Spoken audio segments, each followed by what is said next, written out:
the Limpopo festive season road safety campaign is kicking off with Premier Stanley Mathabatha overseeing operations at the Mantsole Weighbridge on the N1 South. In fact, that inspection will focus on public transport like buses and taxis, overloaded bakkies, as well as general compliance by motorists. Our reporter on the ground is Tondani Takalani. He's live to us now from the N1 itself. And Tondani, it's an important story to watch this, especially in a context where Health MEC Dr. Poppy Ramathuba has come out to say that there's been an unprecedented spike in trauma-related incidents in that province. That's true, and in fact, I have just noticed that she's just arrived. She's going to be forming part of this operation. It's massive. It involves the South African Police, Limpopo Traffic, her department, which is the Department of Health, the Department of Home Affairs, and believe it or not, even South African breweries. So officials are not leaving anything to chance, as you mentioned. They will specifically be focusing on public transportation, buses and taxis to be specific, for the obvious reason that it's the preferred mode of transportation for those who will mostly be traveling from other provinces to their different destinations across the province of Limpopo. But right now I'm standing with the Limpopo Traffic Regulations Director, Mr. Alan Matsela, whom I want to ask a few questions about this massive operation here today. I want to start by asking you why you saw it necessary to involve all these different parties that are present here today. Thank you very much. Look, the causative factors of fatal road crashes or road crashes, it's not relying on the fact that you've got a motor vehicle, you've got a road. But the most important thing is that you put a driver on the road. Yeah. Is the driver a responsible person, responsible enough to make sure that he's traveling and is driving, following all the rules of the road on a healthy system? Like you've got the Department of Health. They assist us in ensuring that, you see, when we talk about fatigue, it's some of these drivers that are affected by some of their diseases that we may not know physically looking at them. But at the same time, if you've got the Department of Health on spot, they will be able to check whether this person is a person that you can put on the road and rely on that person, that this person is going to arrive alive where he's going. Look, you've got drivers that are transporting passengers, your public motor vehicles. Yeah.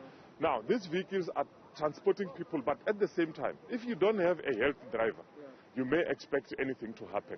We have got a lot of cases that the Department of Health has assisted us in identifying such drivers who were driving with very high blood pressures that they had to assist them on the spot. So the Department of Health is very much crucial in terms of deploying at operations like this one. We also have got the South African breweries. They are saying we want to encourage responsible driving. And also as a social responsibility from South African breweries, we know that they provide alcohol. They want to assist the department to say the message that we must carry throughout to all our drivers is that don't drink and drive. And that is one of the factors that are causing the fatal road crashes that we also then at the end of the day have a lot of people dying on the roads.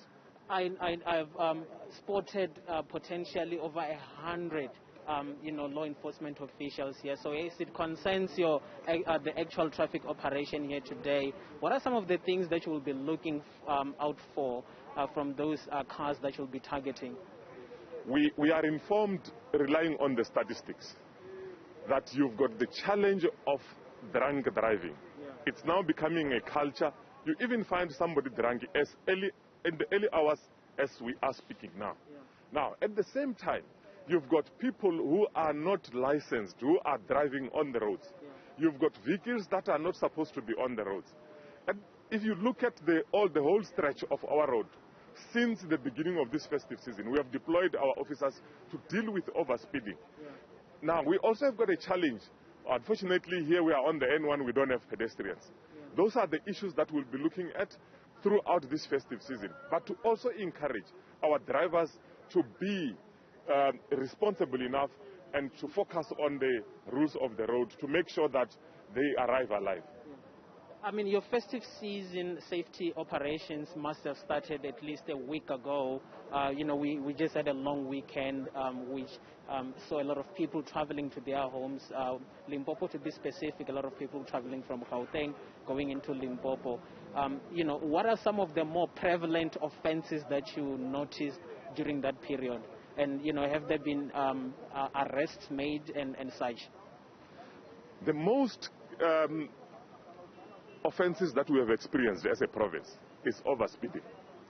Overspeeding has been one of the causes of the fatal crashes. And the offenses, if I may give an example, you still find somebody driving on the N1 at a regulated speed of 120, somebody driving at beyond 200 kilometers per an hour. So those are the things that we've been focusing on, but also the issue of reckless driving. People just driving and crossing over. We are just like now the stretch of the N1 has got some sort of barriers which are becoming much more effective to deter the drivers who want to overtake and still drive facing the oncoming traffic on the other lane, driving the opposite way. So it's encouraging to learn that our drivers have now started to comply as a result of the cones that have been placed, the candlesticks that have been placed, just to demarcate the N1 on the side of Kranskop. But we know that there's an island from this point to Kranskop itself. Thank you so much for your time, Mr. Alan Mathabatha, Transport Regulations Director here in the province of Limpopo, giving us a perspective of what is going to unfold here as the morning progresses. Really, like I said, I mean, there's a lot of officials here from multiple departments. I also noticed this is worthy to mention, Ayanda, that they also have a COVID-19 testing and vaccination pop-up site. So, as the morning progresses, we will be keeping tabs on all of these aspects, and we will continue to give an update on the progress of the operation here today.